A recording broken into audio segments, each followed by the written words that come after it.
The Pittsburgh Steelers pulled out a gutsy win against the Los Angeles Rams in Week 7. Another big win from your Pittsburgh Steelers. And this team continues to shine in the fourth quarter. And I'll take the luck. Yes, they've been lucky. They've had drop passes from their opponents. They've had some good calls from the referees. They've had some bad ones too.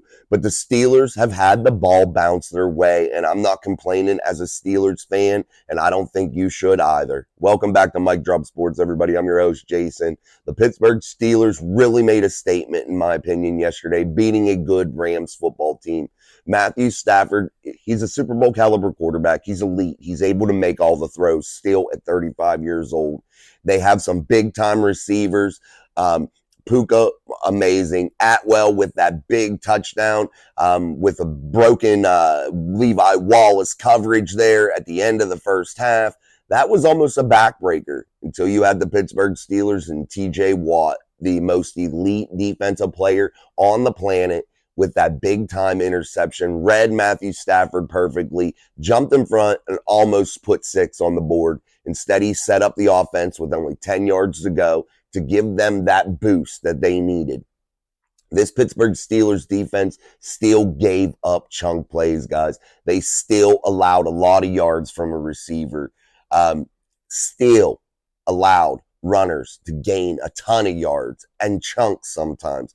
Just continually 8-9 yards from a no-name backfield. That Rams offensive line really played well. Former Steeler Kevin Dotson, I thought, played well.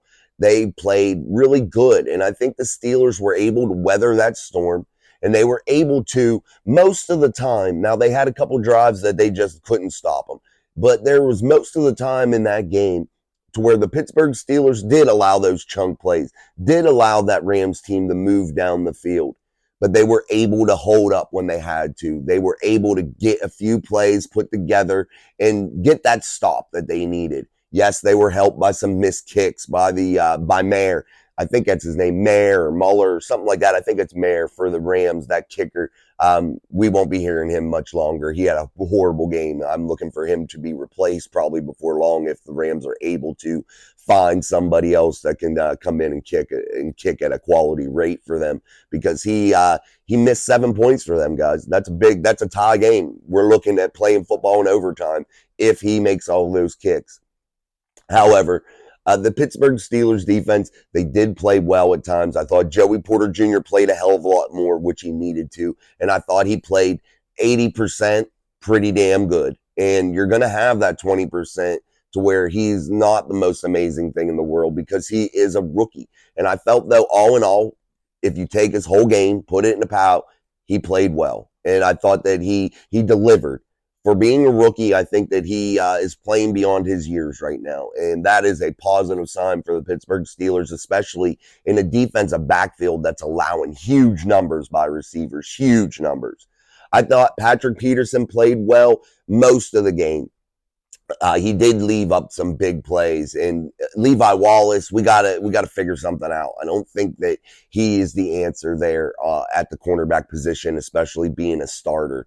I think that the Steelers have to figure out something there in order to get those big plays wiped off that Levi Wallace is allowing. That Atwell touchdown was a broken play by Levi Wallace, especially when you're down near that goal line. You can't allow your receiver to get open like that right in front of the goal line and kind of give up on the play once you've seen the ball thrown almost. At least that's what it looked like. I know they kind of ran into each other there with Patrick Peterson and his guy that he was covering, but Levi Wallace got to be more aggressive and got to try to at least contest that football and not kind of give up.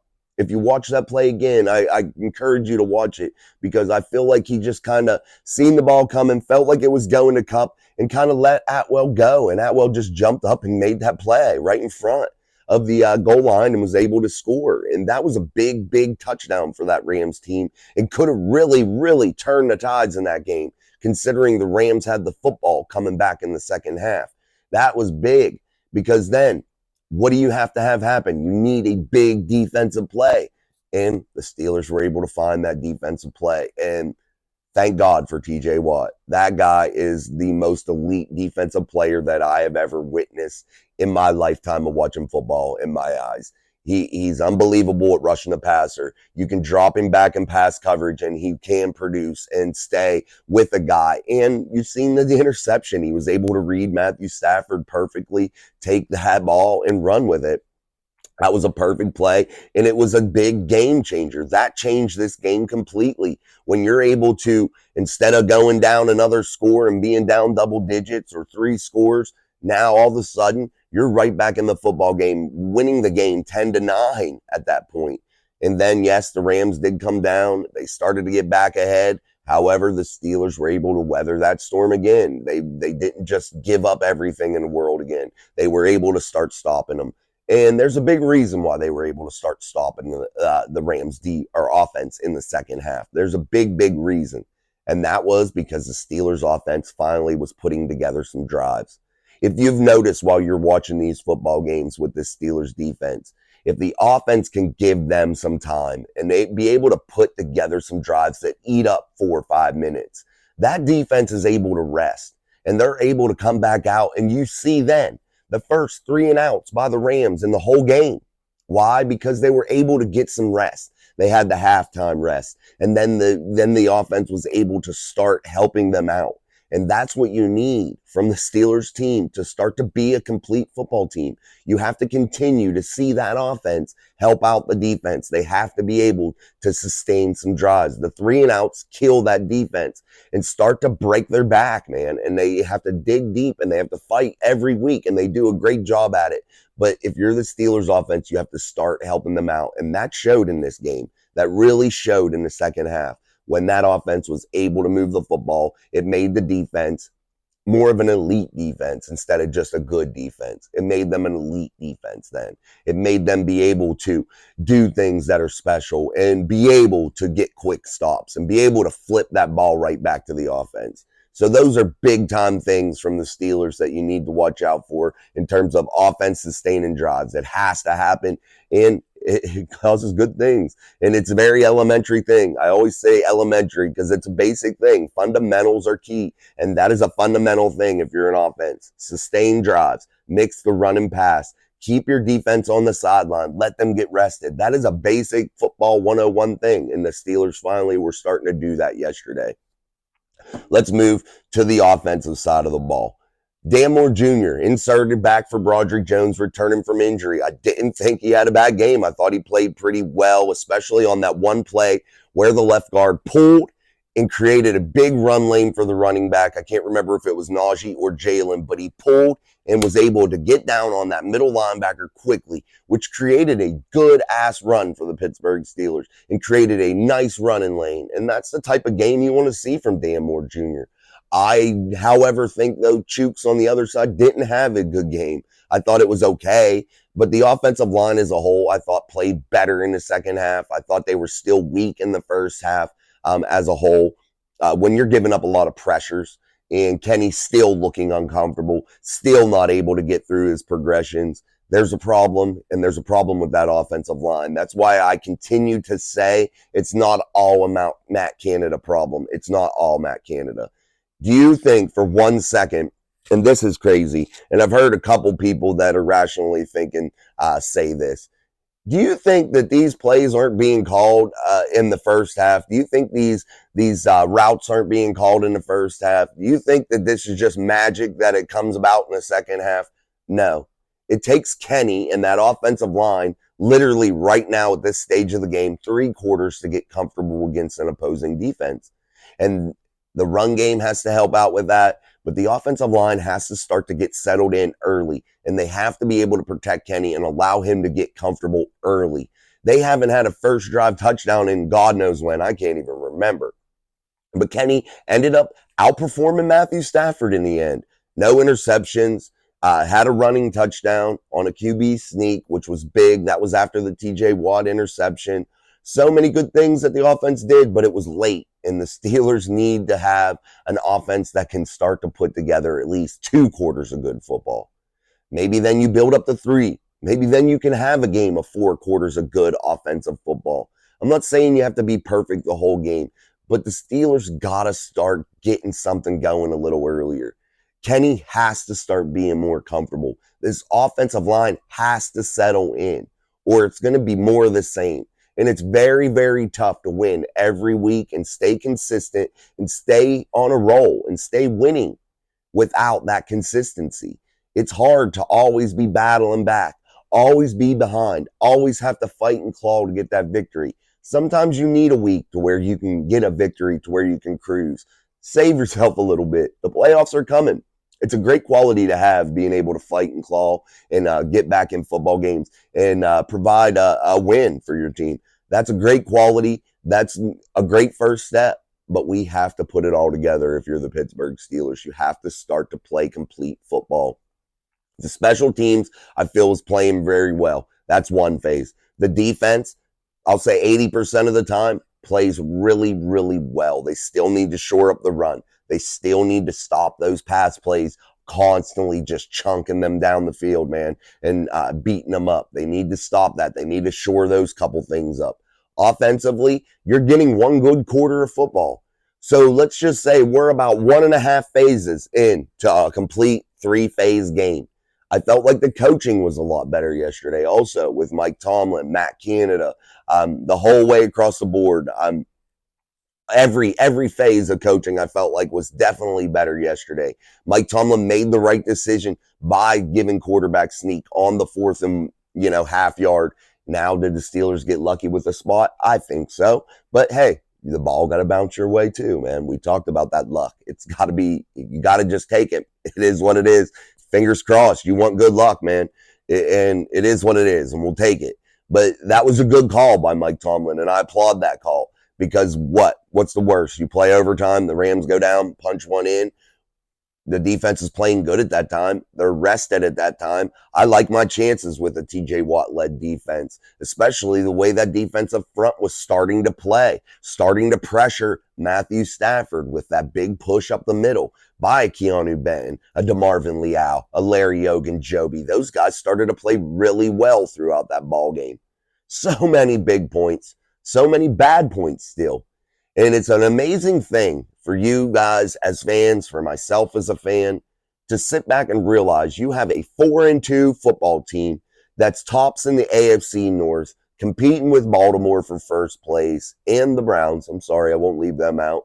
Competing. And you have the Bengals that are 3-3 with a big win yesterday against who'd they play? The Seattle Seahawks. Yeah, they had a big win against them, even their record up to 3-3.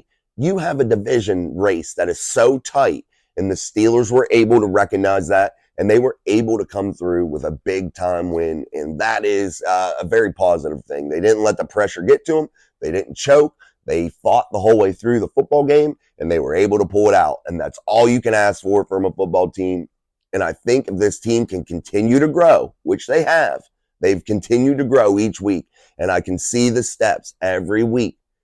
I think that the Steelers are still going to keep making minor little tweaks, and perhaps before the trade deadline, they could get some defensive backfield help shore up that pass game a little bit. Maybe. I'm not sure. But they need to make some sort of move here before the end of the month and get something back there to start making a little bit of a difference. Joey Porter Jr. playing more. That's helping a little bit.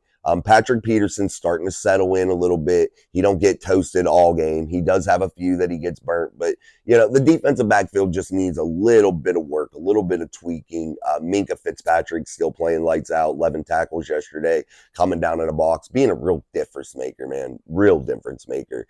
And the guys that they've been paying on defense have proved to be big. Oh, let's not forget Nick Herbig. I'm sorry, before we close this out. Nick Herbig with a big sack yesterday. Big motor Nick, man. What a guy. I think he got real potential. I'd like him to pack on a little bit more weight and still keep that speed a little bit, maybe 10, 15 pounds, just extra muscle to continue to grow and continue to beat those offensive linemen at a high clip. I really like the way Nick Herbig played. I like the way Golden played also. Also, the middle linebackers, Quan Alexander. He's been a great acquisition for this Pittsburgh Steelers team also. Just guys that I left out before we close the video up. Yeah, those guys, big acquisitions. Deontay Johnson was a big, big, big piece to the puzzle that came back yesterday also. That really helped this Pittsburgh Steelers offense a great deal. And I'm looking for that addition to really start to help once they start to gel again. Kenny getting that good relationship with Deontay back, and learning that he has more than just George Pickens in his progression. And I think that's going to start helping Kenny settle down a little bit, having more than one weapon. And that's going to open up things for other players. You've seen Allen Robinson start to get involved a little bit yesterday. You see Calvin Austin's been involved throughout the season, but I'd look for him to start getting a little bit more involved. Hopefully we can start to see a little bit of Darnell Washington maybe, since Pat Freiermuth's on the IR. Hayward played lights out, if you ask me. Still made some good blocks. He had some miscues, but all in all, his performance, I'll grade him out at like a B plus. I thought he played really well throughout the game and was able to do the things necessary to fill in for Pat Freiermuth. And Williams, when he got in there, he was another bright spot, I thought, for the Steelers team. He had very limited snaps, but when he was in there, I thought he did the job. So that's a promising thing also. A lot of bright spots, guys. Let's not get discouraged in any way. This team is 4-2.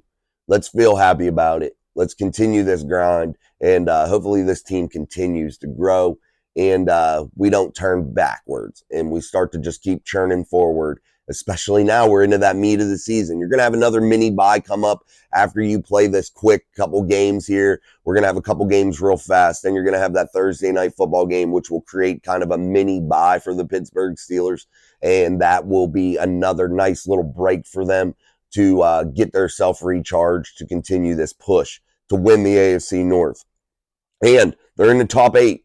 That's what you want to look for if you're a fan too. Watch the standings. The AFC standings, you want to be in that top 8, man. That's where you need to be toward the end of the season to have a fighting chance to be able to do something special. You got to be in that top 8, no matter what. You need to be in that top 8. You got to be able to have a chance to get in or a chance to, really do something special. And you have to be in that top 8 to be really in that playoff picture. So that's what the Steelers need to do. The Steelers need to continue to grow, continue to do good things. And quit just having one good quarter. Let's have 4 good quarters. But the Jacksonville Jaguars are going to be a really tough opponent, and we're going to break that down on the channel throughout the week. A lot of information in this one, a lot of mumbling, a lot of rambling, if you ask me. But, hey, we had to talk about everything and fit it in. It was a big Steelers win, and we had to just cover it all, try to cover it all anyway. So the Pittsburgh Steelers, a big win, sitting 4-2. Looking up a little bit at the Baltimore Ravens, but they're right there. They hold the tiebreaker. The Ravens have just played one more game than them. The Ravens sit at 5-2. The Browns 4-2, but the Steelers hold both tiebreakers currently. So that's a positive thing. So the Steelers, big win, coming back home for a couple games here, 3 games maybe. I think they're going to be home here a lot here in the next few weeks. So the Pittsburgh Steelers getting that home field advantage back, and they play the Jaguars a little bit rough sometimes, so hopefully that won't happen again at home at Acrisure Stadium, and the Jags come in and lay an ass beating. But we'll see. We'll see how it goes. And until next time, peace.